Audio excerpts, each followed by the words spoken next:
Gloire, gloire à Jésus-Christ.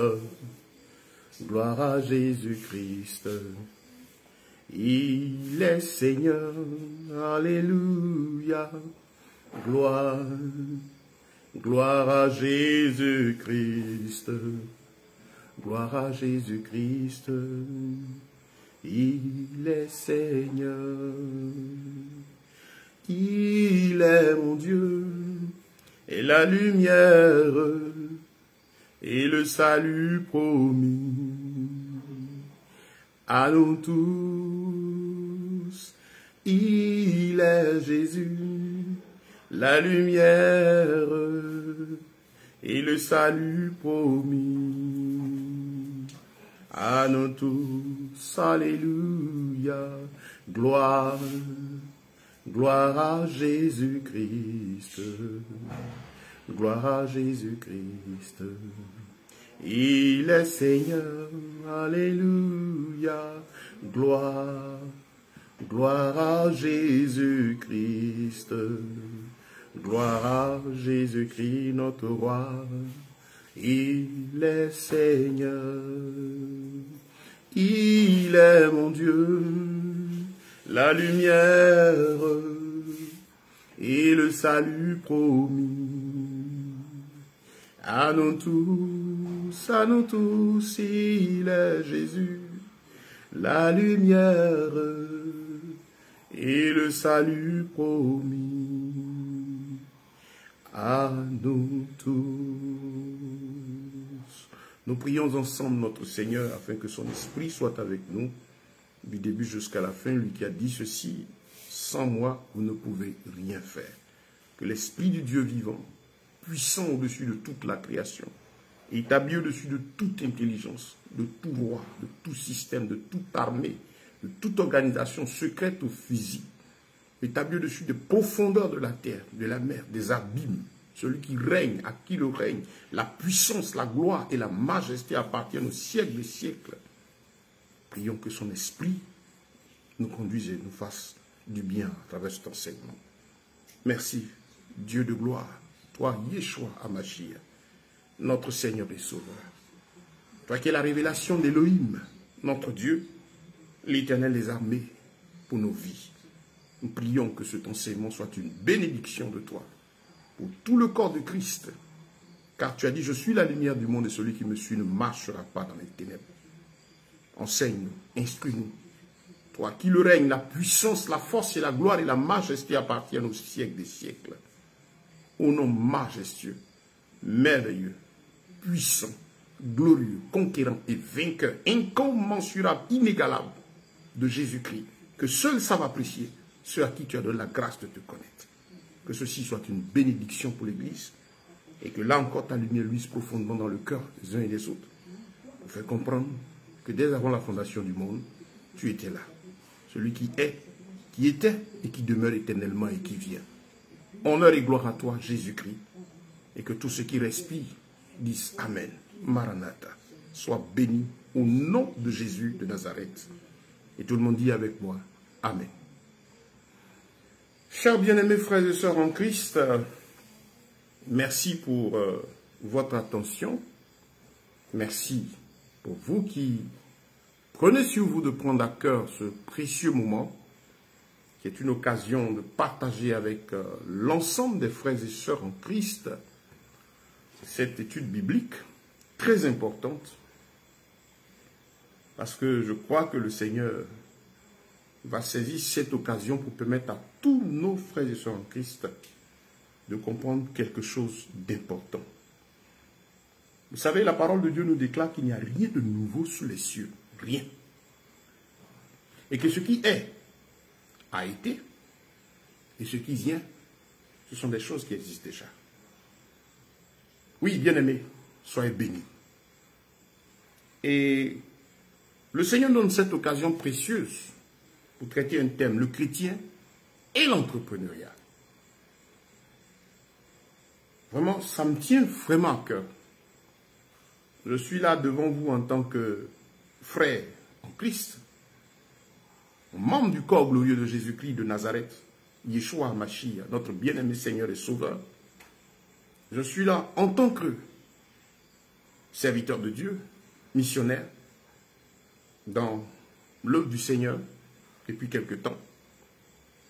Je suis là aussi en tant qu'entrepreneur, quelqu'un qui travaille avec ses 10 doigts depuis bien des années pour partager avec vous les oracles de notre Seigneur au sujet des affaires de l'entrepreneuriat.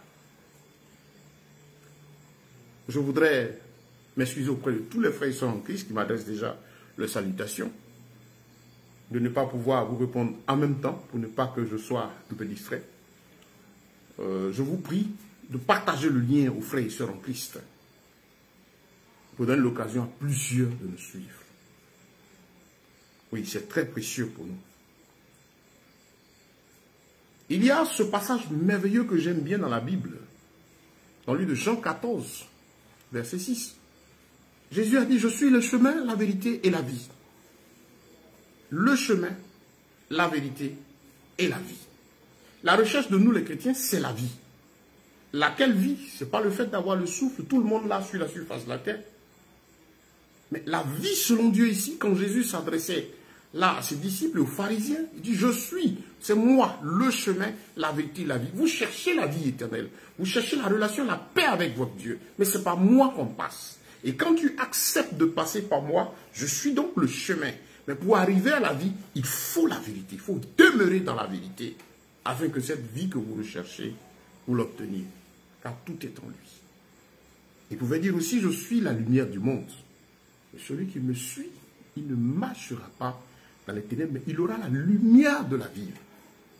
Et ce livre de Jean est très précieux. J'invite les frères et les sœurs en Christ à le lire et le relire. Dans le chapitre 1, Jésus dit une chose très importante. Au commencement était la parole. Et la parole était avec Dieu. Et la parole était Dieu. Et elle fut faite chair manifestée pour nous. Le au commencement est très important pour nous.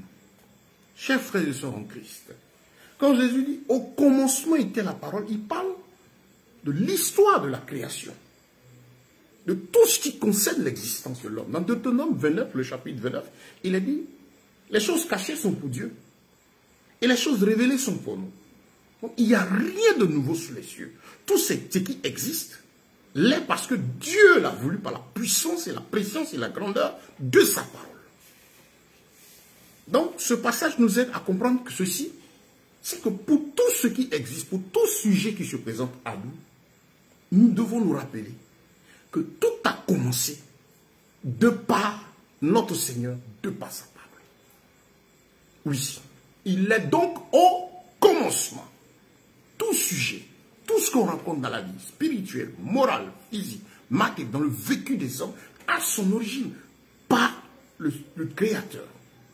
Et donc, le Seigneur nous invite chacun de nous à prendre sur lui, lorsqu'il est confronté à une situation, de revenir à lui et se poser la question, pour nous qui sommes en Christ, qui avons donné notre vie à Jésus, qui aspirons à la vie éternelle, qui courons pour le prix de la vocation céleste, le royaume des cieux, nous devons nous rappeler que tout a commencé par la parole de Dieu. Et si nous avons donc cette attitude face à tous les sujets qui se présentent à nous, nous avons gagné. Parce que l'Esprit de Dieu nous aidera à sonder les Écritures et mettre à l'épreuve de la parole de Dieu, de la lumière du Seigneur, tous ces sujets, de sorte que nous puissions demeurer dans la parole, puisque c'est de Dieu que tout est. Le diable n'est pas créateur, il est une créature, il est imitateur. Quand on parle du faux, mais il y a faux parce qu'il y a l'existence du vrai. Il n'y aura jamais de faux sans qu'il n'y ait l'original. C'est très important. Donc, au commencement était la parole. Et nous allons nous appuyer sur ce au commencement là pour traiter ce sujet. Si Dieu nous permet de finir cette étude ce soir, gloire à son nom. Et si on doit la poursuivre, gloire soit rendue à son nom. Mais je demande votre attention, c'est précieux. L'Église et l'entrepreneuriat, ou si vous voulez le chrétien et l'entrepreneuriat. Le mot entreprendre, je vais utiliser des termes aussi faciles pour aider tout le monde. Quand vous allez dans le livre de Josué, le chapitre 1, le verset 8, le Seigneur a donné des instructions fermes à Josué, les limites dans lesquelles il doit agir, comment tout doit se faire pour lui, et à Dieu de lui dire que si tu obéis, il faut garder ma loi, médite mes commandements jour et nuit, alors tu auras du succès, de la réussite dans tout ce que tu feras, dans tout ce que tu entreprendras. C'est-à-dire tout ce qui est activité libre que moi Dieu je te donne et que tu auras à faire avec la participation de l'intelligence que je t'ai donnée, dans lesquelles tu verras le commencement, la croissance au fur et à mesure. Voilà simplement l'entrepreneuriat selon la parole de Dieu. Tout ce que l'homme peut faire avec la participation de son intelligence, avec son bon vouloir, de sorte à permettre son épanouissement. Oui, c'est cela. Entreprendre, c'est faire quelque chose avec la participation de notre intelligence. Et donc au Seigneur de dire à Josué, je serai avec toi dans tout ce que tu entreprendras. Josué chapitre 1, je vous exhorte à lire le verset 1 jusqu'au verset 9. Oui, parce que la parole est un tout.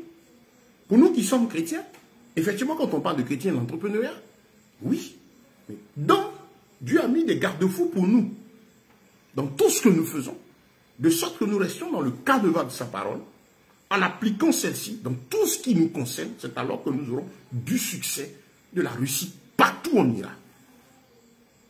Dans le psaume 111, que je vous exhorte à lire, la Bible dit au verset 2 que les œuvres de l'Éternel sont grandes, elles sont merveilleuses et elles sont recherchées, désirées par ceux qui ont la crainte de son nom, ceux qui aiment les œuvres de Dieu, ceux qui aiment que Dieu soit glorifié, que veut que Dieu soit au centre de leur histoire. Écoutez-moi très bien. Donc, avoir le mot entrepreneuriat, on veut savoir s'il est d'origine, il a ses fondements dans l'écriture, oui. Parce qu'il s'agit d'activités libres, tout ce que l'homme peut faire pour son bien-être, pour son épanouissement. Maintenant,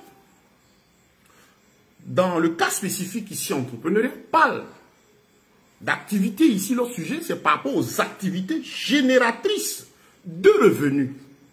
Les activités qui vont nous permettre de gagner notre pain, très important. Chers bien-aimés frères et sœurs, partagez le lien, invitez les frères et les sœurs à le suivre. Et donc, quand le Seigneur nous parle ici d'entrepreneuriat, je dis, au commencement était la parole, et la parole était avec Dieu. Donc, toute chose a son origine dans l'Écriture. Retenez bien cela, frères et sœurs en Christ. Tout ce qui accourt, tout ce qui se fait sous nos yeux, dans l'histoire de l'homme, a son origine de par la parole de Dieu, de par le Créateur. Parce que c'est lui qui est au commencement de la création. Donc, parler d'entreprendre, j'ai dit, c'est parler d'activité libre, de ce qu'on peut faire pour notre bien-être. Comment ça a commencé l'entrepreneuriat? Ben, allons dans la parole de Dieu au commencement, en Genèse. Parler d'entrepreneuriat, qui parlait d'activités donc spécifiques, dans le cas spécifique des activités libres, génératrices de revenus pour le bien-être, pour l'épanouissement de l'homme. Si dans la Bible, ça a son origine, oui, effectivement, nous le retrouvons donc en Genèse. Quand Dieu a fini la création au chapitre 1, au chapitre 2, nous voyons, il crée l'homme, 2 et 3, brisés, et il ordonne à l'homme de remplir, de multiplier. Et il donne une mission à l'homme. En Éden, le jardin des délices, que Dieu crée en plus de ce que la terre était neuve là, tout était déjà assez pur, mais Dieu a voulu en plus de cela encore faire un jardin avec un caractère plus intéressant où il plante l'homme.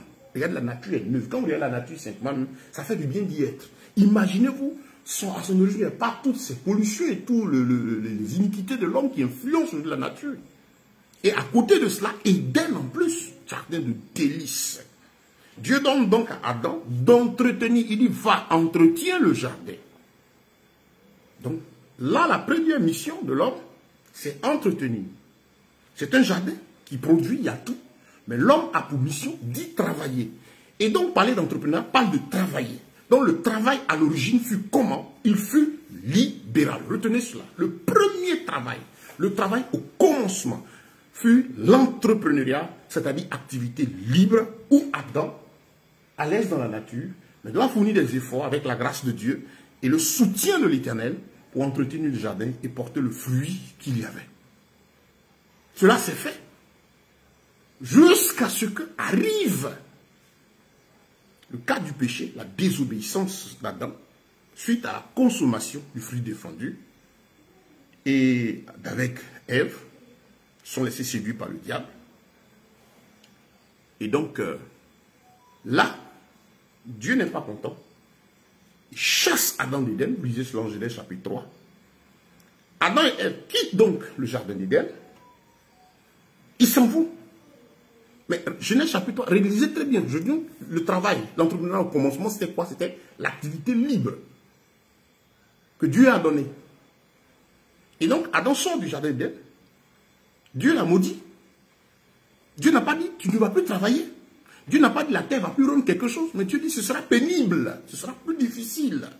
Mais tu vas continuer de travailler, de mener tes activités libres. Mais ce sera encore avec plus de peine. Tu ne seras plus en Éden. Donc le travail au commencement fut libéral. Comment le travail a commencé? C'est très important pour nous. Parce qu'il y a deux types de travail. Il y a le travail du commencement, qui est le travail libéral, qui est l'activité entrepreneuriale, qui nécessite la participation de notre intelligence et de notre temps, de notre bon vouloir. C'est comme ça que Dieu a commencé le travail au départ. Et même quand il y a eu le péché d'Adam, que Adam est sorti, il a continué par l'entrepreneuriat. Seulement, il fournissait maintenant plus d'efforts. Donc, d'Adam jusqu'à la génération des hommes qui va maintenant se multiplier, tout homme est appelé donc à fournir des efforts physiques pour gagner son pain. Multiplier, soit par l'élevage, soit par l'agriculture, c'est sur le travail de la nature, ainsi de suite, tout ce qui se faisait. Donc c'est comme ça que les premiers hommes vivaient, ils travaillaient, ils étaient libres. Je peux aller au travail, je peux fonctionner, et quand je suis fatigué, je viens, je me repose. Voilà le travail à l'origine. Ce fut l'entrepreneuriat. Frère, se comprenons très bien, c'est important. Parce que souvent on accuse Dieu pour rien quand on est ignorant, c'est ce que le Seigneur dit. Mon peuple est détruit parce qu'il lui manque la connaissance. Osée chapitre 4, verset 6. Puisque tu as rejeté la connaissance, le peuple ne sont pas détruits parce qu'on ne prie pas, parce qu'on ne jeûne pas, mais parce qu'on ne connaît pas. On n'a pas l'Esprit de Dieu pour saisir la profondeur, l'essence des choses. Parce que tout vient de Dieu. Et c'est parce que souvent nous sommes ignorants à certains sujets que les hommes du monde se moquent de nous à tort. Nous donnant l'impression d'avoir une intelligence, ceux qui entreprennent aujourd'hui, ben, on parle de grands noms qui se moquent des enfants de Dieu parce que la plupart, parce qu'ils ont compris qu'il faut entreprendre et eux ils entreprennent hein, pour gagner leur pain, ainsi de suite, et ils trouvent que l'Église est ignorante à ce sujet pendant qu'on aborde ces sujets sous d'autres angles. Ils ont un certain orgueil parce qu'ils pensent qu'ils ont quelque chose de nouveau, alors que ce n'est rien de nouveau, parce que la parole de Dieu elle-même a logique. Quand Adam est sorti, maudit du jardin d'Éden, il a continué à entreprendre. C'était donc le premier type de travail. Le deuxième type de travail, qui est le travail servile. Retenez bien le travail servile, auquel est lié ce qu'on appelle le salaire, slavery, n'avait pas encore commencé. Donc, les premiers hommes vivaient de l'activité libérale. Ils vivaient du troc, ils échangeaient. Je fais mes poulets, tu fais ta plantation, on échange. Mais d'où va venir le deuxième type de travail, qui est le travail servile, parce qu'il y a deux types.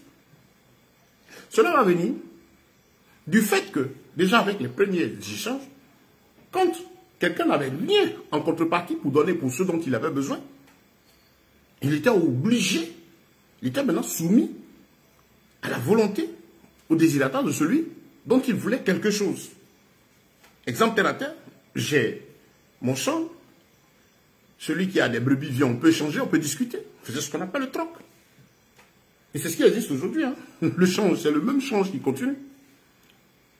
Mais devant moi, il arrive quelqu'un qui a besoin d'un élément venant de mon champ, mais qui n'a rien à m'offrir en retour.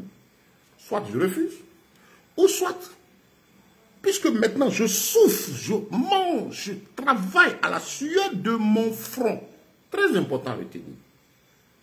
La sueur du front. Le front, selon la parole de Dieu, c'est le symbole de l'intelligence. Le Seigneur disait à Adam que tu vas avoir réfléchi beaucoup. Tu avais l'effort physique, entrepreneurial, le travail de la chair. Mais ici, tu vas avoir fourni plus d'efforts intellectuels pour voir ce que je t'avais donné aussi facilement se multiplier, porter de telle sorte que cela te donne la paix.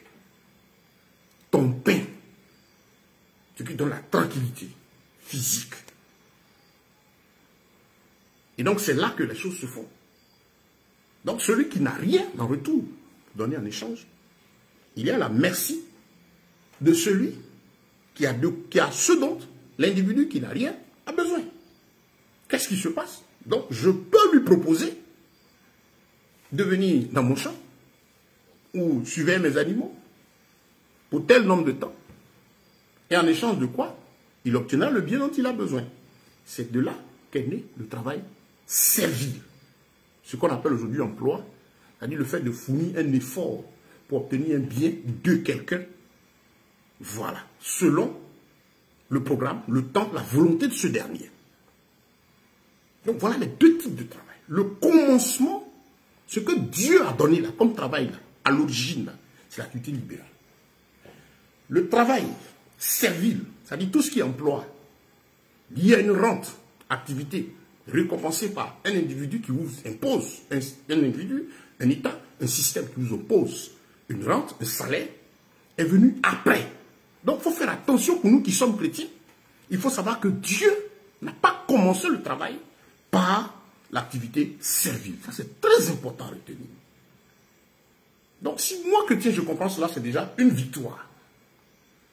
Et quand Adam sort d'Éden, il sort de là, portant en lui le germe de toute la création. C'est important de retenir cela. Tous les êtres humains qui vont naître de toutes les races, de toutes les langues, de tous les peuples, sont des descendants d'Adam.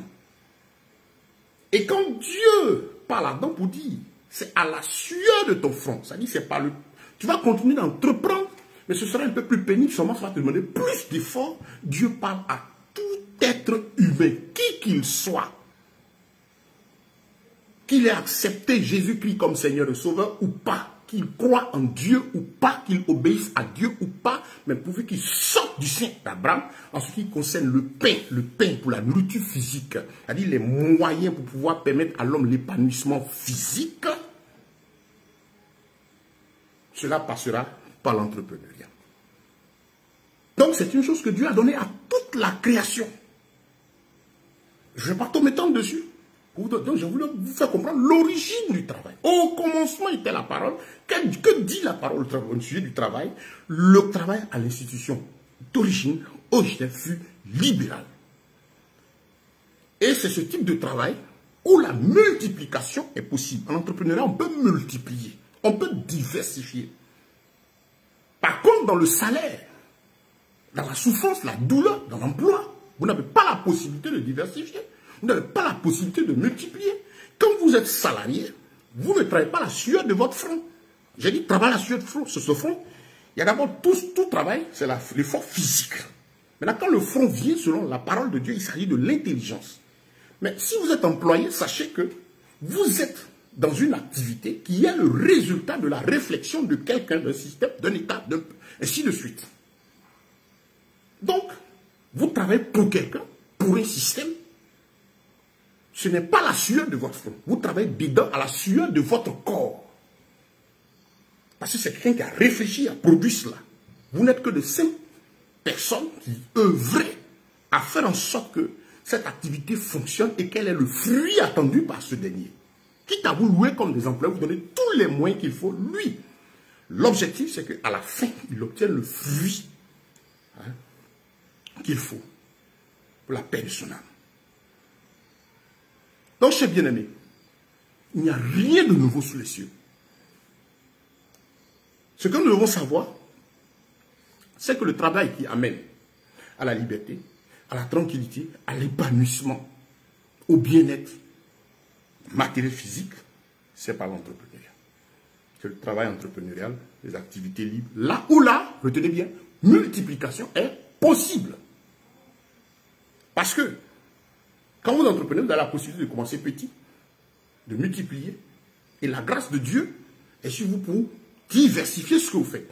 Par contre, dans le type de travail salarial, ce n'est pas votre business.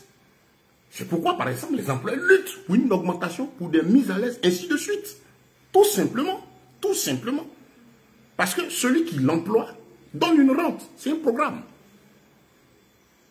Donc, il faut que ce soit clair dans notre tête.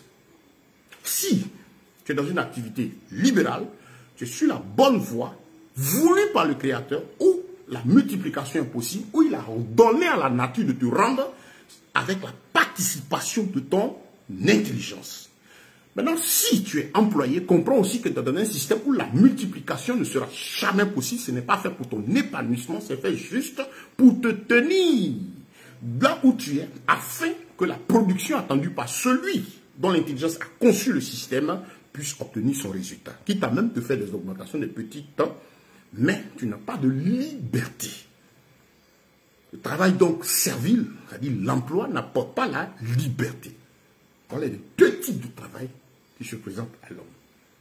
Et retenez bien, si vous avez suivi, c'est très clair. Donc vous comprendrez pourquoi un être humain qui ne connaît pas Jésus, qui ne va pas entre griffes, comme on dit à l'église, entreprend, monte des affaires, ici investit, il accepte d'aller au charbon, de commencer, parce que l'entrepreneur a ses règles. Hein. Ça commence par la graine qui doit mourir, en trouvant une bonne terre, la mettre dans le sol et la voir se lever, ainsi de suite, jusqu'à porter du fruit. Parce que c'est ça aussi. Le salaire, c'est du tout fait. Je cherche un diplôme, je fais de longues études pour avoir un diplôme, et avec mon diplôme, je cherche un certain niveau de salaire. Je frappe ici parce que ici, est-ce que le minimum, c'est 400 000. Pourtant, celui qui est en entrepreneuriat dit, j'ai mon peu, je commence avec. J'ai la possibilité, par exemple, de diversifier. Ma vision, c'est peut-être d'avoir 20 hectares de VA. Ceux qui connaissent les plantations de VA. Ou bien avoir des usines. Mais je dois commencer quelque part. Je n'ai pas les grands moyens. Si je suis dans le domaine des plantations, par exemple, je vais avoir des hectares de VA. Mais il se trouve que je n'ai qu'un peu. Mais gloire soit rendue avec Dieu, parce que ce peu-là, Dieu peut multiplier. Il a ordonné à la nature de multiplier. Donc, je peux peut-être commencer par un petit champ de vivrier, fait 45-60 jours, ou même un champ de maïs. Ça génère des fonds. Je peux voir mes besoins présents, je commence des économies, et mon objectif, après les maïs, c'est de passer au cacao, ainsi de suite, voilà, à diversifier les choses, de sorte à atteindre mon objectif. Demandez à tous ceux qu'on prend le plaisir aujourd'hui de regarder. Je suis très actif sur les réseaux sociaux, ceux qui me suivent savent que j'interviens beaucoup au niveau des affaires, parce que dans le domaine de l'entrepreneuriat, j'ai dit, je m'adresse à vous aussi en tant qu'entrepreneur. J'ai appris à travailler, à faire du travail avec mes 10 doigts, à partir de peu. Quand on dit de rien, ça dit du minimum que Dieu m'a donné. Jusqu'à ce qu'aujourd'hui, Dieu me fasse la grâce d'avoir, de grandir jusqu'à avoir certains contacts un peu au niveau international, avec lesquels on parle à faire. Mais pour y arriver, c'est toute une histoire. Donc, dans la tête, l'entrepreneur, c'est quelqu'un qui accepte de commencer petit, d'affronter les réalités de la vie. Étudiez la graine, étudiez son parcours, et vous comprendrez ce que c'est qu'entreprendre. Et je disais, demandez à tous ces gens dont on cite les noms aujourd'hui.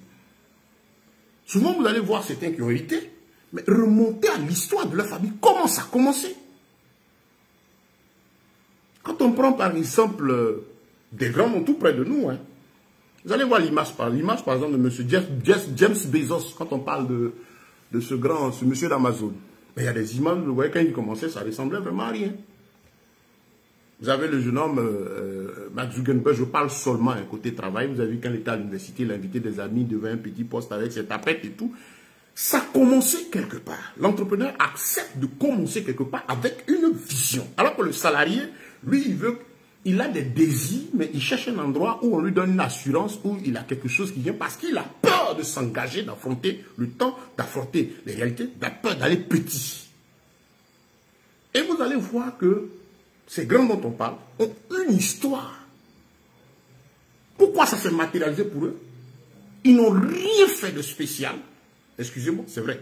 Au plan physique, ils ont obéi à une loi naturelle pour laquelle Dieu a donné à la nature. Dieu a dit à la nature, rends à toute personne qui entreprend, rends à toute personne qui multiplie, rends à toute personne qui fait participer son intelligence à produire quelque chose. Il faut lui rendre cela. Donc dites à messieurs les riches, messieurs les grands, les puissants de ce monde, vous ne faites rien d'extraordinaire. Ce qui vous arrive n'est que la conséquence de ce que Dieu a donné comme ordre à la nature. Vous allez continuer de diversifier, de réfléchir, mais ça va porter du fruit parce que Dieu a ordonné à la nature de vous rendre. Vous allez accepter d'aller reprendre un petit réfléchir pour pouvoir diversifier, ça va porter parce que Dieu a ordonné cela à la nature. Ce n'est pas parce que vous êtes hyper intelligent, mais vous êtes déjà dans une voie que le Seigneur a donnée par rapport aux choses matérielles. Mais ce n'est pas ce qui garantit votre salut. Parce que le salut, la vie éternelle, l'assurance après la mort, c'est pourquoi vous criez RIP, RIP, rest in peace quand quelqu'un meurt, parce que vous avez peur de ce qui est derrière. La voie là, du rest in peace là, repose en paix du salut, c'est Jésus-Christ de Nazareth, ce bien-aimé Seigneur et Sauveur. Et gloire soit rendue à Dieu, parce que le royaume des cieux ne se paye pas. Gloire soit rendue à Dieu, parce que vos milliards, votre puissance financière, vos loges mystiques, vos calculs, votre grandeur, votre gloire, vos armées, vos réunions, vos systèmes ne vous donneront pas le salut. Continuez à entreprendre, ça va se multiplier. Parce que Dieu a donné à la nature de vous rendre. Tout simple. Ce n'est pas un passeport pour le ciel. Je suis entrepreneur. Donc je veux dire là que la gloire revient au Créateur parce que ces gens ne font rien de nouveau. Vous donnez des citations, pensées positives. Mais la pensée positive dont on parle, il faut avoir le mindset, il faut avoir ceci. On fait même des développements qu'on appelle développement personnel. Moi, je n'enseigne pas le développement personnel. C'est développer personnel. Je ne peux pas enseigner l'homme. J'enseigne Jésus-Christ de Nazareth. Jésus, c'est un tout. C'est-à-dire spirituellement, être en paix dans la relation avec le Créateur. Moralement, l'obéissance à sa parole. Et physiquement, pour gagner mon pain, je dois travailler. Et le travail, ce n'est rien d'extraordinaire parce que la Bible enseigne l'entrepreneuriat. Et l'homme le plus riche de tous les temps, donc la parole de Dieu parle, c'est le roi Salomon. Dieu lui a dit, je te donne. Quand vous lisez le livre des Chroniques, et vous lisez le livre des Proverbes, vous voyez comment Dieu a matérialisé la promesse qu'il a donnée à Salomon. Il a dit que la nuit, 2 Chroniques chapitre 1 et 1 roi chapitre 3, je te donne.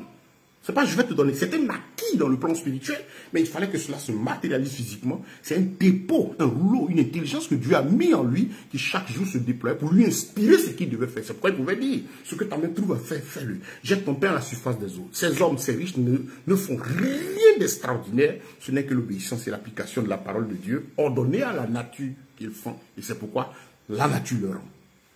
Je ne parle pas de ceux qui tuent, vous voyez, par exemple, quand ils veulent tuer, faire des vilaines choses pour avoir de l'argent, ils deviennent fous. Quand ils restent dans l'ordre de l'écriture, ils voient l'apport matériel. Mais comme je dis, ce n'est pas une garantie pour le ciel. Le salut, la vie éternelle, ce n'est pas les exploits politiques d'un homme, ce n'est pas sa renommée mondiale qui se bat contre tous les systèmes ou les justices ou bien quoi qu'ils deviennent, quoi que ce soit. Mais il a besoin d'obéir à Jésus-Christ pour avoir le salut, la vie éternelle. Ce n'est pas les religions, ce n'est pas les groupes. Ce n'est pas l'appartenance à une communauté. Dans la Bible, il n'est pas mentionné le nom d'une communauté. Il n'est pas mentionné le nom d'un groupe religieux. Il n'est pas mentionné le nom d'un système religieux. La Bible est la parole de Dieu révélée, puissante et véritable, le seul, l'unique et véritable chemin pour avoir la vie éternelle. Et la Bible déclare que le royaume des cieux, le salut, c'est Jésus de Nazareth. Qui que tu sois, quelle que soit ta puissance, tes grades religieux, tout ce que tu as fait comme étude, si tu n'as pas Jésus, tu ne verras pas le royaume des cieux. Et là, c'est maintenant que pendant que tu es vivant, tu as l'occasion de faire la paix avec Jésus de Nazareth. Pour qu'il soit ton avocat au dernier jugement. Sinon, si tu meurs dans cette situation d'incrédulité sans lui donner ta vie, qui que tu sois, malgré tes richesses, que tu sois pauvre ou riche, ainsi de suite, maltraité ou dominant, si tu meurs dans cette situation, là, ce n'est pas bon pour toi parce que Jésus sera ton juge. Et ça, je ne te le conseille pas. Donc, bien aimé, parlant d'entrepreneuriat, comprenez, si vous m'avez saisi, que les activités libres sont ce qui amène la prospérité et l'épanouissement chez tout homme. Ça vient de la Bible. Frère, pasteur, serviteur de Dieu, assemblée, Nous qui avons Jésus de Nazareth, nous souffrons personnellement en tant que chrétien et entrepreneur. Je suis triste quand je vois l'indigence, j'aime pas le mot pauvreté, au milieu des frères et des sœurs. Je crois que c'est dû à beaucoup d'ignorance. Et mon intervention est dans le but d'aider les frères et les sœurs. Ce n'est pas parce que tu pries, ce n'est pas parce que tu jeûnes. On jeûne et on prie en fonction de ce qu'on a cru. La Bible déclare ceci. Qu'est-ce que la Bible dit? La foi est la ferme assurance des choses qu'on espère et de celles qu'on ne voit pas. La pleine démonstration. C'est en fonction de ce qu'on entend, et ce qu'on entend qui vient de la parole de Dieu. Il y a une déformation un peu dans les traditions actuelles. La foi vient de ce qu'on entend, et ce qu'on entend vient de la parole de Dieu. Non. La foi vient de ce qu'on entend, et de ce qu'on entend par la parole de Dieu, ce que la Bible déclare. Donc, bien-aimés, pour nous qui sommes chrétiens, l'épanouissement financier, la liberté financière, le fait d'avoir les moyens pour pouvoir nos besoins, depuis la nuit des temps, depuis Adam jusqu'à ce jour, c'est par l'activité libérale. C'est par l'entrepreneuriat. Donc, en tant que chrétien, et qui est en train de lutter pour gagner ton pain, la question que tu vas te poser, première, quel type de travail je fais? Si je suis en âge de travailler, quel type de travail je fais? Il y a deux types.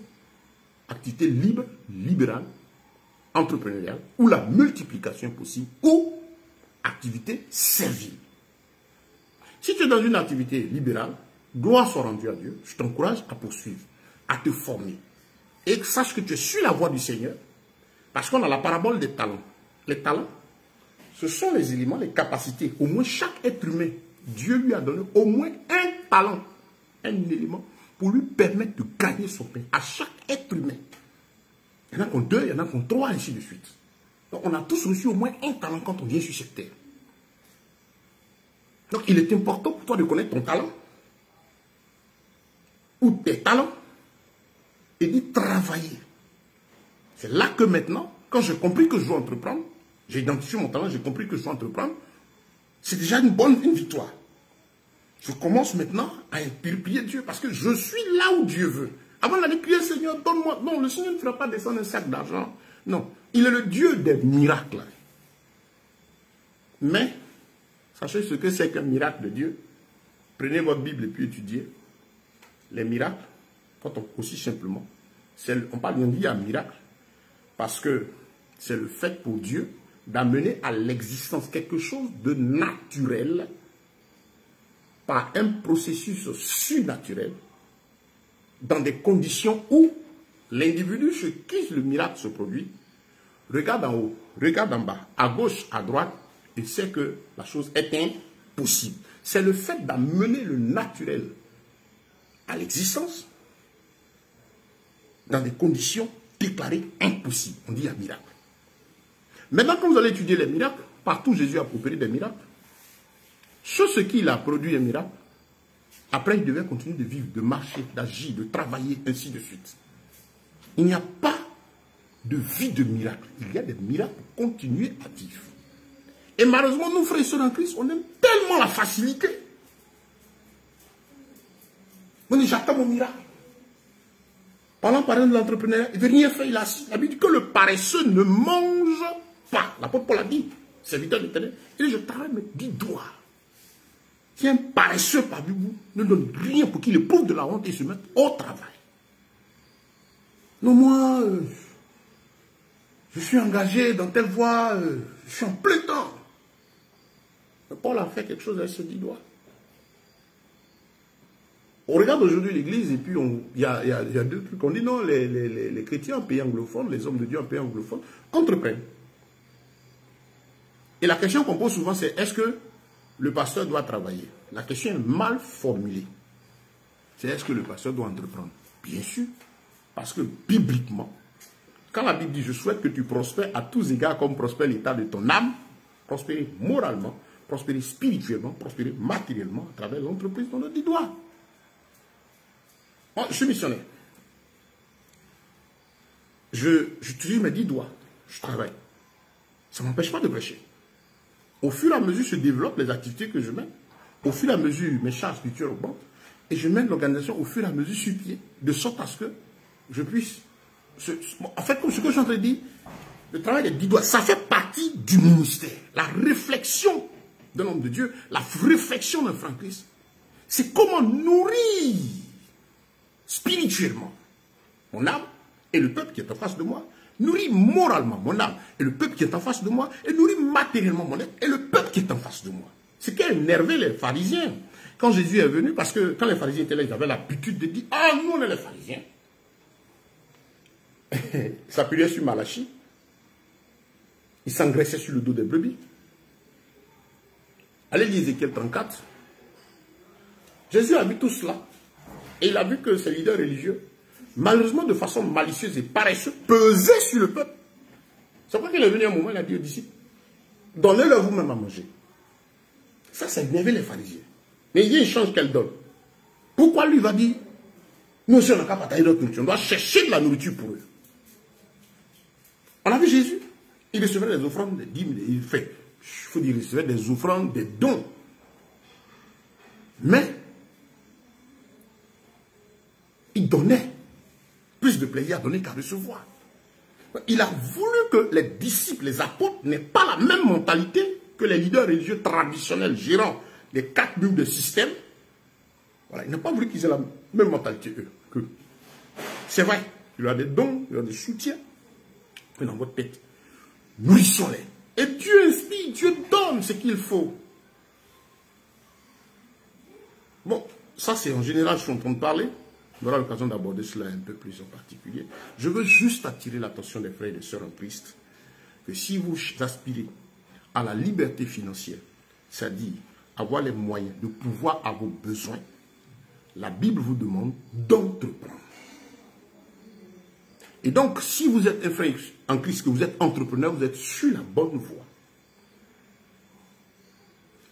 Par contre, si vous êtes salarié quelque part, en tant que chrétien, je ne vous dis pas de quitter votre emploi dans l'immédiat. Je veux d'abord comprendre que le type d'activité que je mène là est une activité où la multiplication n'est pas possible. Ça ne va jamais me donner l'épanouissement. Dieu ne va jamais utiliser le salaire là pour l'épanouissement. Jacob a été employé. Il a compris. Il a servi 14 ans sur Laban. Mais à un moment, il regardait Laban, il regardait, mais tiens, moi je vais, je cours. Il me donne tout, c'est vrai. Mais voilà, le vol est tranquille, sur la coule douce. Il faudrait que moi aussi un jour, je quitte et que je sois libre. Donc si tu es chrétien, que tu es dans le domaine du salaire, d'abord comprends ça, accepte ça. C'est ce que la Bible dit, tu es dans une activité servile, où il n'est pas possible pour Dieu de t'apporter la multiplication. Pas que Dieu n'en soit pas capable, mais il respecte sa parole. Il dit, il a ordonné à la nature de te rendre quand tu feras le travail à la sueur de ton front. Si tu es assis là où tu es dans le système de la sueur du front de quelqu'un, c'est lui qui va gagner, mais toi, tu seras toujours dans les conditions. Parce que celui qui emploie a pour objectif de vous tenir là captif tous les jours produisant. Et quand vous êtes bon, même s'il faut vous donner des augmentations et tout, dans l'objectif de vous tenir en prenant les dispositions pour que vous ne partiez jamais, il le fera. Parce que vous êtes productif pour lui. Donc je suis chrétien, j'ai compris ce que c'est que l'emploi. Je ne quitte pas tout de suite mon emploi. J'ai accepté cela. Maintenant, je commence à prier Dieu pour qu'il m'inspire. Puisque, Seigneur, l'épanouissement, ce n'est pas l'activité libre. Alors, inspire-moi ce que je vais faire. Et Dieu, maintenant, va commencer à ouvrir votre intelligence. Vous allez pouvoir voir que Dieu vous a donné un talent, une capacité, ainsi de suite. Mais déjà, en voulant ça et que vous mettez devant le Seigneur maintenant va commencer à vous inspirer. Comme j'aime bien cette histoire que je rappelle souvent quand je prêche, j'étais en mission dans une ville où il y a un instituteur qui, lors d'un enseignement, a levé le doigt poser une question. Il a dit, pasteur, j'ai un souci. C'est vrai, on dit Dieu bénit. Mais depuis, je donne. Il a coupé sa frappe et depuis, tu ne vois rien. Il dit oui. Je lui ai dit, même si tu veux ramasser tout ton salaire, mets dans le panier. Va faire tout ce que tu peux. Mais tu es dans une position où tu es dans une activité servile. Tu es salarié. Dieu même a envie de te faire du bien parce que tu lui es fidèle dans le partage, dans le service avec tes biens. Mais même si tu prends tout ton salaire que tu déposes, tu réjouis la chair, tu auras du chagrin. ce que tu ne peux pas faire d'ailleurs. Mais comprends que le Seigneur veut que tu aies une activité où lui, Dieu, peut t'apporter la multiplication. Je vais donner un exemple. Entends toi et ta femme monter par exemple un kiosque. Dieu peut t'envoyer un client aujourd'hui, 2, là il peut multiplier. Et tu verras. Tu as suivi l'exemple après, je ne sais. Chers frères, le Dieu que nous adorons est celui à qui le ciel et la terre appartiennent. Il dit il faut que tu travailles avec tes 10 doigts, avec la participation de ton intelligence, que tu entreprennes. Ça c'est très important. Voilà, c'est vraiment important. Donc, vous dit que vous voulez l'épanouissement financier en tant que chrétien, c'est pas l'activité entrepreneuriale, l'activité libre. Si vous n'y êtes pas, que vous êtes salarié, que votre esprit n'est pas libéré maintenant, je ne vous dis pas de quitter votre travail, de commencer déjà à comprendre, et puis pendant que vous y êtes, commencez à réfléchir, avec ce que vous gagnez, commencez maintenant à faire quelque part. Il n'y a rien que Dieu ait donné sur la terre qui soit facile. Non. Les choses iront de plus en plus difficiles. Et depuis l'histoire du péché, le péché se multiplie davantage, les difficultés se présenteront à l'homme tous les jours. Mais seulement j'accepte de me battre.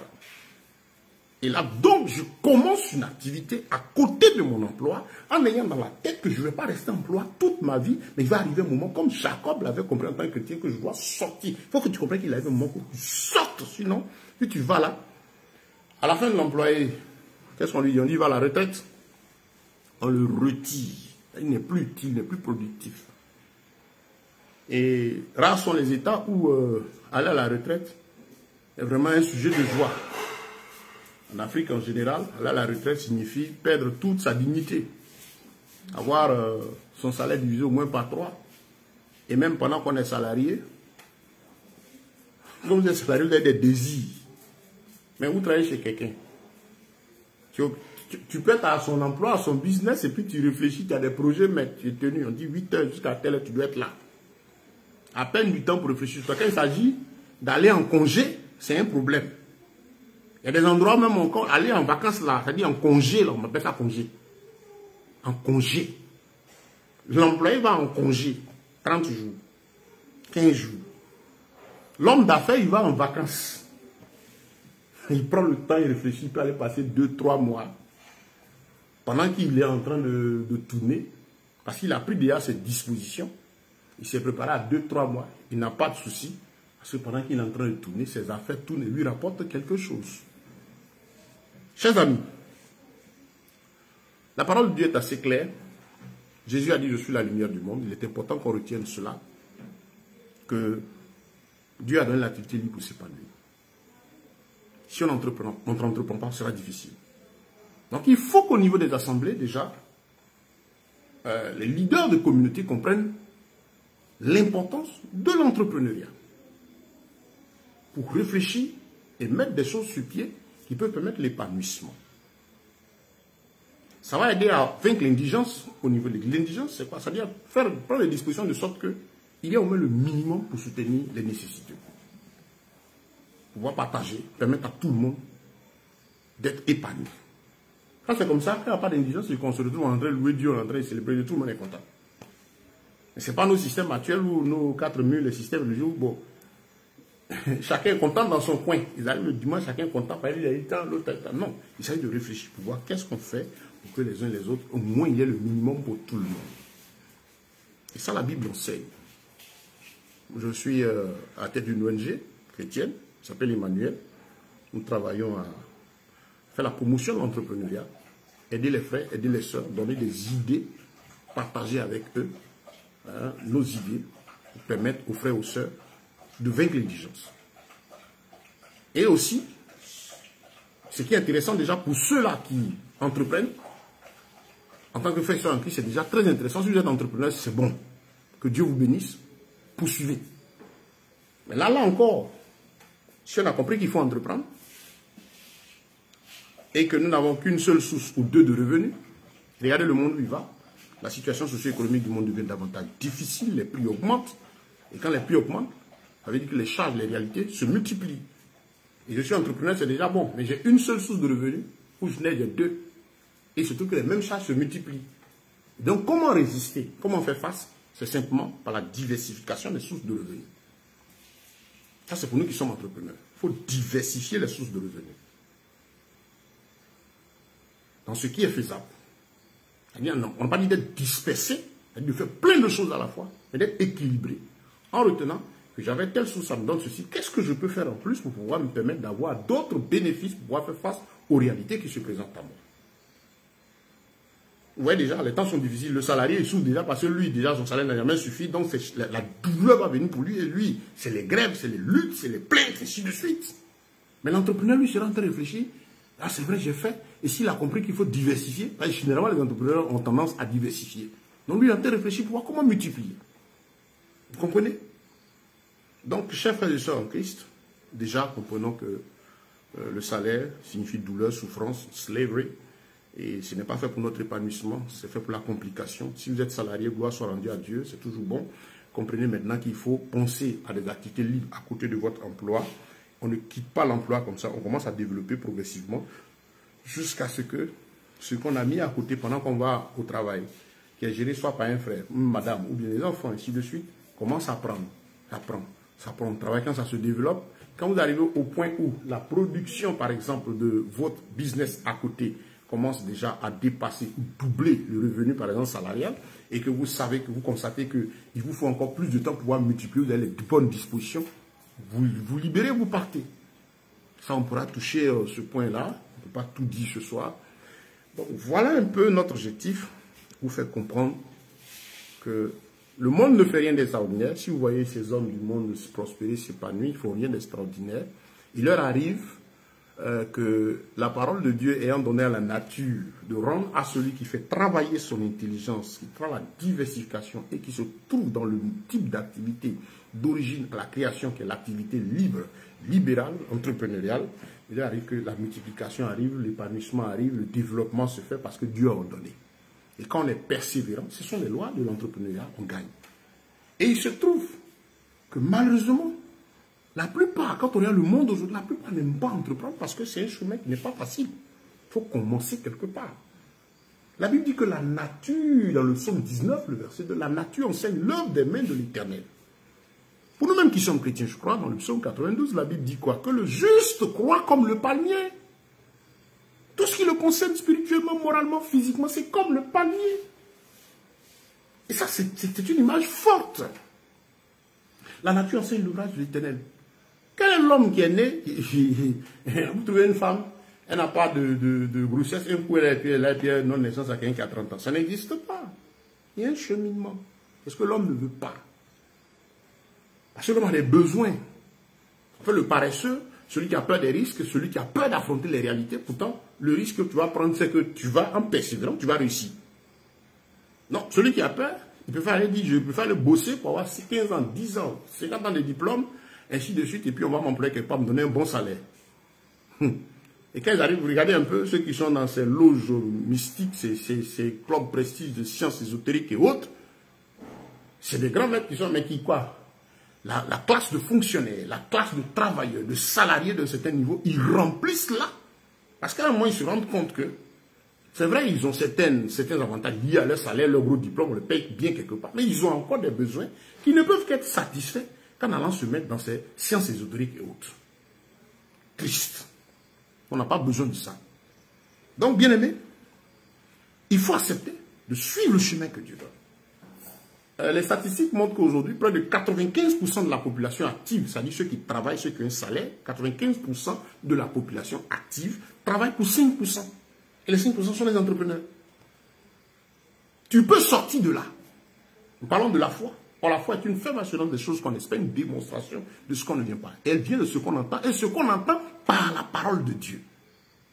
Qu'est-ce que la Bible dit? Moi, quand je donne des formations au niveau de l'entrepreneuriat, ce n'est pas les noms qu'on a, qu'on cite.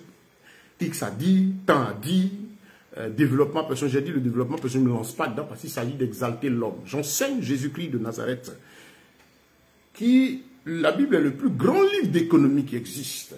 Il a dit simplement par le travail. Moi, je prends Salomon, je vois que Dieu l'a visité, il a accepté d'aller au charbon, une inspiration divine pour faire ceci, pour faire cela. Je compare un peu tout ça aux citations de ces hommes. Je vois qu'ils n'ont fait que tirer cela de la parole. Je ne sais pas pourquoi je vais les citer comme exemple. Je ne suis pas à la recherche de milliards. Nous n'enseignons pas à être milliardaire. Je n'enseigne pas à être millionnaire, non. La Bible dit que notre Dieu pourvoira notre besoin. Le terme milliard et million, ce sont des noms donnés aux valeurs selon l'intelligence humaine. Le Seigneur dit, je pourvoirai tes besoins. Et ça va étape par étape. Si ton besoin seulement, c'est des milliers de francs, il pourvoira. Si c'est des centaines de francs, il pourvoira. Des milliers, ainsi de suite. C'est l'homme qui va donner un nom d'appréciation. Mais le Seigneur dit, je pourvoirai à tes besoins. Car l'or et l'argent m'appartiennent. Allez vous appuyer sur AG2, le verset 8 qu'on aime bien. L'or et l'argent m'appartiennent, dit l'Éternel des armées. Mais allez prendre la partie du verset 1. Le Seigneur dit, fortifiez-vous et travaillez. Il disait cela à Israël.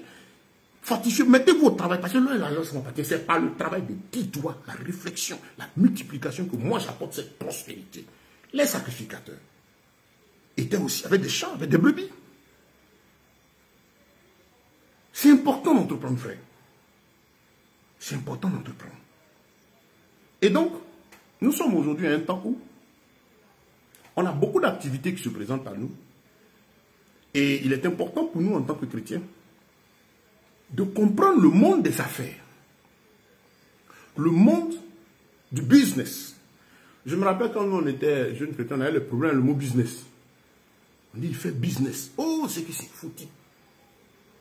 C'est un businessman. L'ignorance faisait que, quand on dit business, vous pouvez vous rappeler pour les assieds, c'est un business. Yeah, dans ça, c'est pas bon. Il ne travaille même pas, on ne le paie pas quelque part. C'est un businessman, c'est un foutu. To be busy, en anglais, ça dit être occupé. Un businessman, c'est quelqu'un qui travaille pour lui-même, qui s'occupe pour lui-même. Voilà. C'est ça. Bon, c'est avec le développement, l'école et l'instruction qu'on a commencé à comprendre ce que c'est. Donc, faire du business, c'est faire des affaires. To be busy, faire des affaires saines. Donc, dans les types d'activités libérales, vous avez les activités à revenus à court terme. C'est-à-dire, il y a des trucs que vous pouvez faire dont les profits, on n'a pas besoin de mettre trop de temps pour les gagner. Et ça, généralement, sont des activités qui permettent de pouvoir, dont les rendements permettent de pouvoir aux besoins immédiats. Vous avez deuxième catégorie d'activités, les activités à revenus à moyen terme, où ça me demande peut-être un effort de 3, 4, 5, 6 mois, voire 1 an, pour que ce soit productif. Mais là encore, vous allez voir que ce qui prend plus de temps à produire, les résultats sont encore souvent, le plus souvent, encore un peu plus importants que ce qui produit rapidement. Et puis vous avez les activités à revenus à long terme, qui nécessitent 2, 3 ans, comme ceux qui payent des parts dans des sociétés, ceux qui investissent dans des affaires. C'est-à-dire, il bosse ici, il a de l'argent qu'il dépose dans une entreprise, il prend des parts, ici l'entreprise doit travailler, mettre tout son écosystème sur pied, se développer, et puis rentrer en production pour pouvoir commencer à partager les bénéfices avec ceux qui ont participé à sa mise en place. Donc vous avez ces 3 catégories d'activités. Donc c'est très important. Quand on diversifie, c'est très important d'avoir une activité à revenu à court terme, une activité au moins à revenu à moyen terme et à long terme. Parce que, par exemple, je pense, dans mon cas, je suis par exemple dans la distribution de produits de bien-être, puis bien d'autres choses que je fais et qui, j'ai compris au fur et à mesure, qui me permettent de satisfaire aux besoins immédiats et qui me demandent des efforts au fur et à mesure que je multiplie, ça donne. Mais ça ne peut pas me permettre, par exemple, tout de suite d'acheter un terrain. Donc, dans ma tête, je veux avoir, par exemple, une maison. Donc, je mène ces activités. Et je me suis rendu compte aussi, donc, au fur et à mesure que ces activités ont commencé à développer, j'ai commencé à réfléchir pour voir des activités qui me donnent des revenus, par exemple, chaque 2 mois, chaque 3 mois, chaque 6 mois, ainsi de suite. Et puis, j'ai aussi identifié d'autres activités où je sais que ça, j'ai pris, dans 2, 3 ans, ça va me permettre, par exemple, d'acheter un terrain.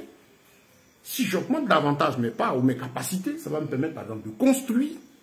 Donc, je mets là une activité qui me permet de satisfaire mes besoins. J'ai une famille, j'ai des enfants, des femmes, des besoins. Ça tourne. Donc, c'est ça qu'il faut savoir faire, frère. Donc, ces 3 secteurs d'activité, activités, 3 types d'activités, revenus à court terme, à moyen terme, à long terme. Pour nous qui entreprenons. Et pour ceux qui veulent entreprendre. C'est déjà ça. La Bible dit, va à la force que tu as. Je ne suis pas en train de vous enseigner ici à prendre du crédit ou quoi que ce soit. Je suis en train de vous enseigner comment déjà, avec la grâce de Dieu, vous pouvez déjà, à partir du peu, commencer quelque chose. Je vais vous donner rendez-vous. Aujourd'hui, c'est mardi, je donnerai cet enseignement. La prochaine fois, je vais revenir. L'enseignement qui va suivre, on va parler de ces différents types d'activités. Comme j'ai dit, les 3 types. Activités à revenir à court terme, à moyen terme et à long terme. Maintenant, il y a les formes d'activités qui se présentent à nous. Si j'ai compris les différents types, les activités physiques, bon, c'est les différents types, les grands secteurs. Maintenant, les formes. On a été habitué aux activités physiques, entreprises et services et tout ce qu'on fait aujourd'hui. Mais avec l'évolution de l'intelligence, il est arrivé un autre type d'activité, qu'on disait activité virtuelle. Virtuelle, qu'on ne touche, qu'on ne voit qu'avec les yeux. Voilà. Qui sont faisant rentables. On va en parler. Donc, comment aujourd'hui embrasser ces différentes activités, les connaître.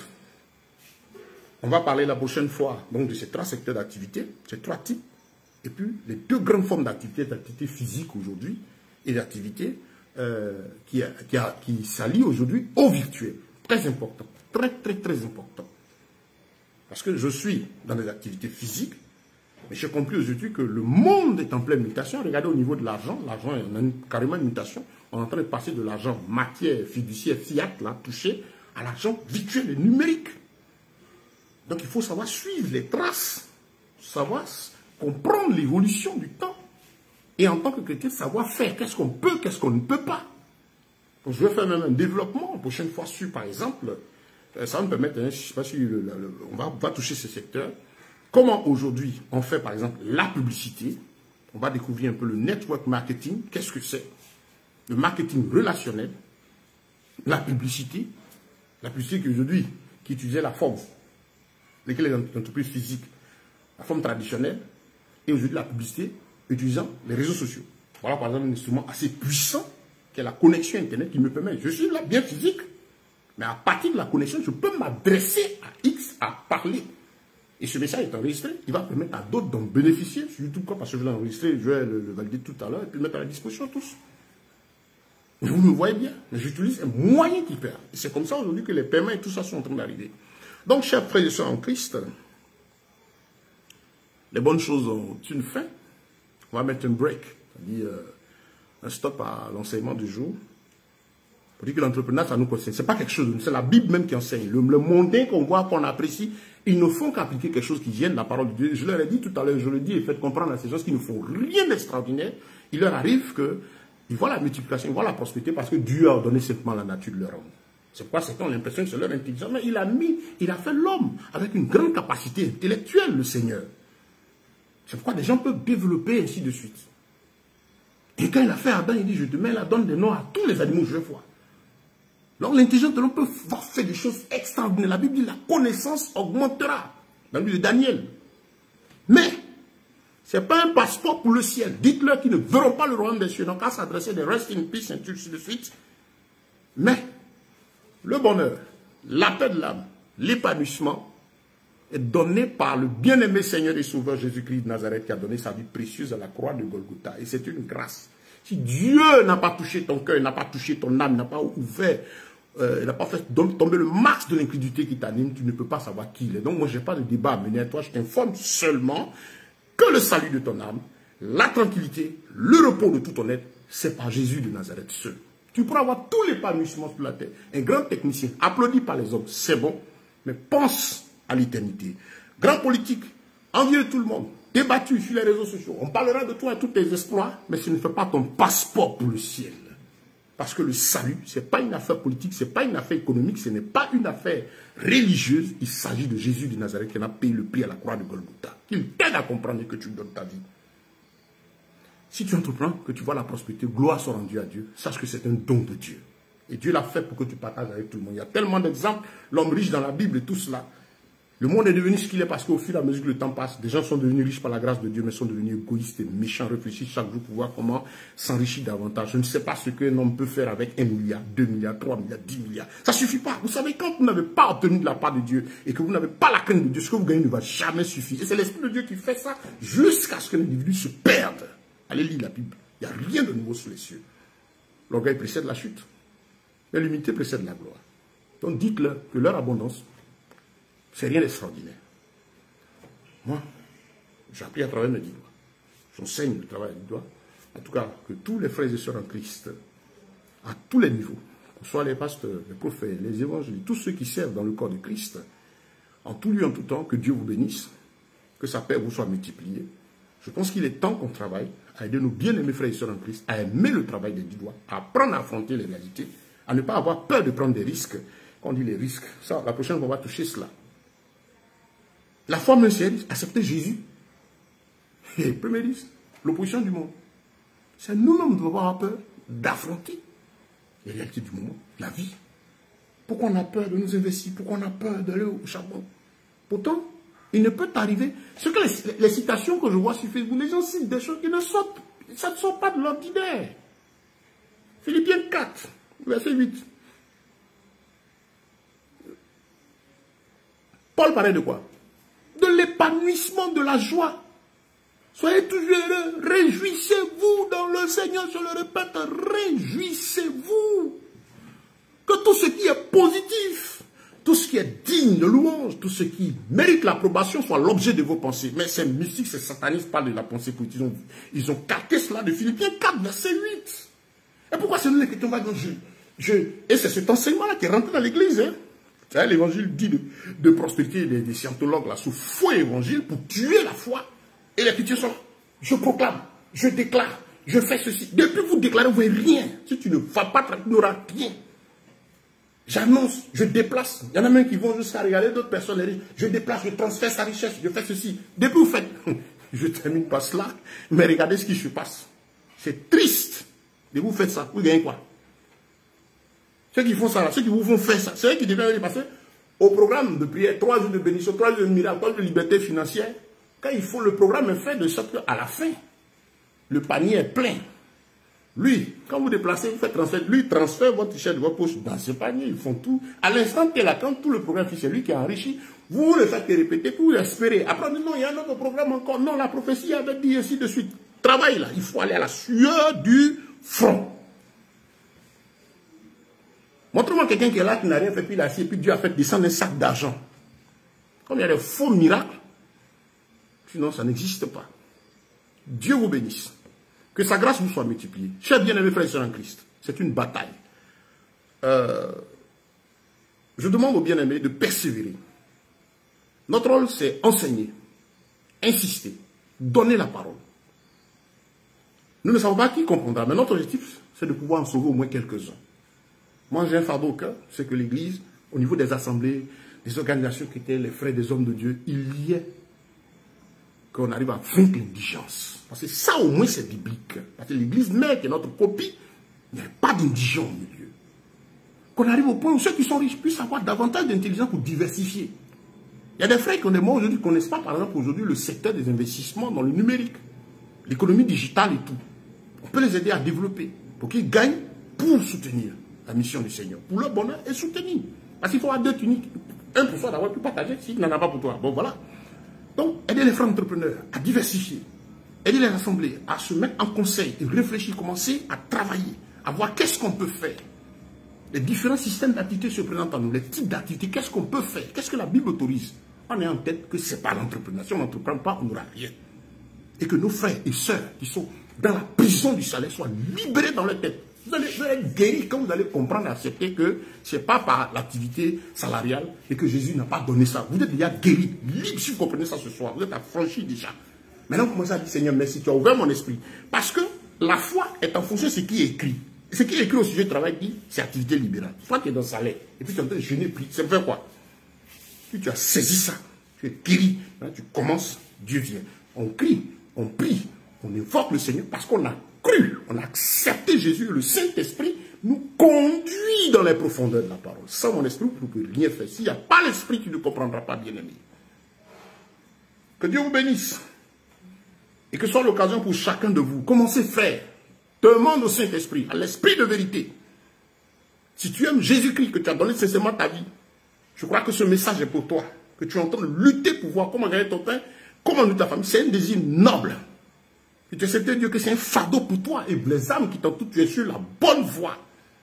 Demande au Saint-Esprit de libérer l'esprit des frères. Je prie au nom de Jésus que tous les frères qui sont captifs de l'esprit du salaire, de l'emploi, et qui pensent qu'après ça, il n'y a rien d'autre que le Saint-Esprit vous affranchisse, avec maintenant le désir en vous, par sa puissance, d'entreprendre dans l'humilité, la simplicité de Christ. En ne cherchant pas à vous comparer aux puissants de ce monde, en ne cherchant pas à être milliardaire, millionnaire, c'est pas ce qu'il y a notre recherche, mais en comprenant que Dieu vous fera grandir étape par étape. Voilà. Et il vous arrivera ce que le Seigneur a prévu, tout en sachant que chacun a au moins un don. Que celui qui en a au moins un talent, celui qui en a deux, ne se moque pas celui qui en a un. Il ne faut pas dire non, lui, Dieu lui a donné un talent, tu lui demandes de se comporter comme celui qui en a 5. Ce n'est pas cela. Que chacun soit à son poste en train d'entreprendre. Dieu vous bénisse. Que sa grâce soit multipliée. Merci pour cette première partie de ce message. Nous sommes là. Je prie Dieu qu'il me donne le temps, les moyens de venir poursuivre le plus tôt cette deuxième partie de l'enseignement. Mais je vous dis déjà que c'est enregistré. Veuillez le partager. Dieu vous bénisse, chers bien-aimés frères et sœurs en Christ. Merci à vous tous qui nous avez suivis. Je crois que dès qu'on va fermer, vous allez voir que c'est enregistré sur Facebook. Distribuez-le, partagez-le au maximum. Et vous pouvez nous contacter.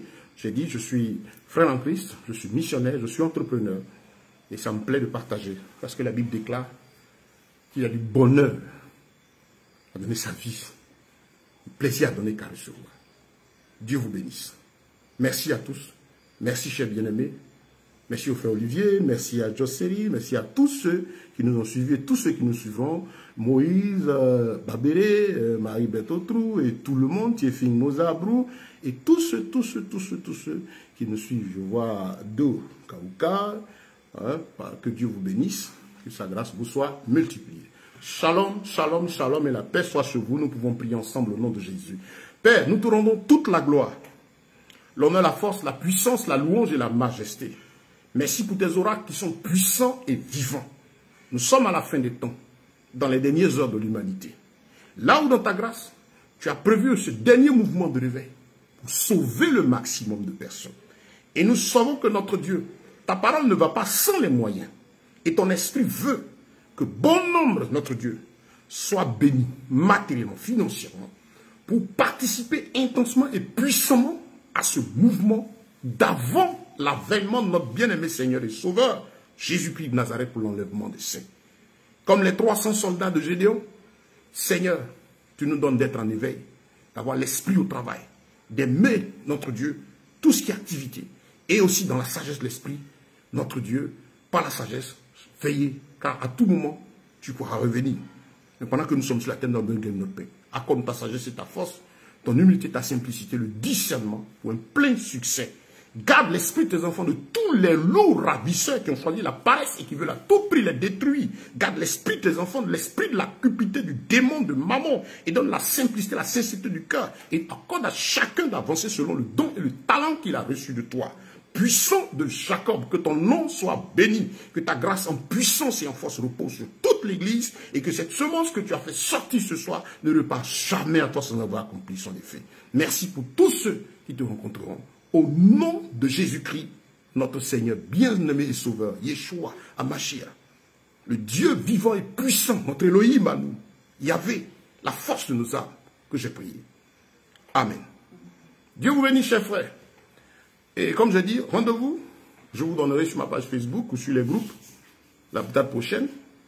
Vous pouvez déjà me contacter. Comme je dis, moi je suis entrepreneur, je suis dans ce secteur d'activité. On peut davantage partager nos expériences. Voilà. Et donc, que Dieu vous bénisse. Shalom, shalom, shalom, shalom sur vous. Gloire à notre bien-aimé Seigneur et Sauveur Jésus-Christ. Amen.